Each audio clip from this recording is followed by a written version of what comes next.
Does Galatians 3:10-14 say works under a curse? Let's compare Galatians 3, James 2, and Romans 6 to get the full picture of how faith, works, obedience, and grace work together. First, Galatians 3:10-14. No justification by works of the law.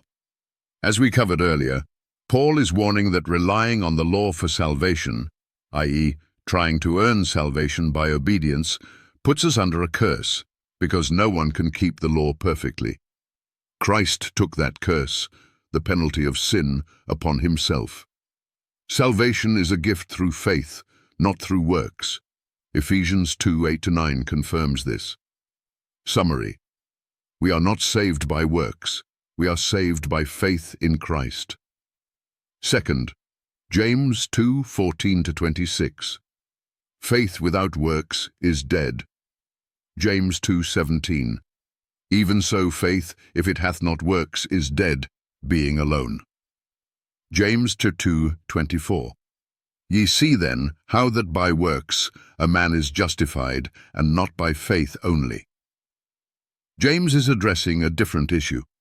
People claiming to have faith in Christ, but showing no evidence of obedience or transformation.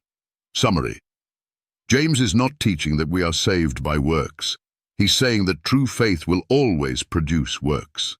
Obedience is the fruit, not the root of salvation. Analogy: Paul, Galatians X. How you get saved, by grace through faith. James Itzos, how you show you're saved, through a life of obedience and good works. They're like two sides of the same coin. Paul: you are not saved by works. James: you can't be saved without works. Third, Romans 6. Grace is not a license to sin. Romans 6:1-2. Shall we continue in sin that grace may abound? God forbid. Romans 6:15. Shall we sin because we are not under the law, but under grace? God forbid. Romans 6:22. But now, being made free from sin, and become servants to God, ye have your fruit unto holiness. Here, Paul corrects a misunderstanding. Just because we're under grace doesn't mean we're free to disobey. In fact, true grace frees us from the power of sin, not just its penalty. Summary: grace leads to obedience. It does not cancel the law, it empowers us to keep it. Galatians 3 says 1. You can't earn salvation, trust Jesus. 2. We are made right with God by faith, not by doing good works. 3. Don't try to earn your way to heaven by obeying rules. 4. Good works can't save you. James 2 says, Chapter 1.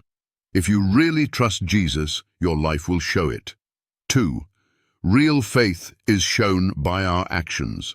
3. Don't say you believe if your life doesn't show it. 4. Real faith always leads to good works.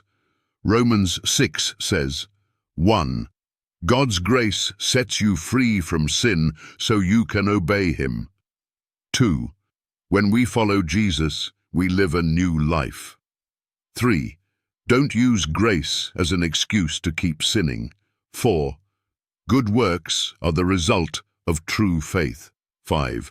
God didn't cancel his law. He helps us obey it. In short, we are saved by grace through faith. Galatians chapter 3, Ephesians chapter 2, 8-9.